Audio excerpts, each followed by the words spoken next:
Szevasztok, én Szakriusz vagyok, és szeretnék nektek egy olyan, TNT-s videót bemutatni, ahol pár másodperc alatt szétrobbantom ezt az egészet. 3, 2, 1. És robbanni fog. 3, 2, 1, na, bum. Szép kis TNT robbanás. Bevagolt. Láttok egy... Szép lett.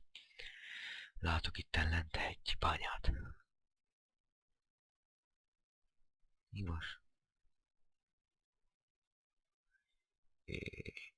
Most csak ilyen videóval készültem nektek, bocsánat. Ha tetszett, nyomjatok egy lájkot, meg is találtam a bányát. Nyomjatok egy lájkot, iratkozzatok fel a csatornámra. Sziasztok, én Szakriusz voltam.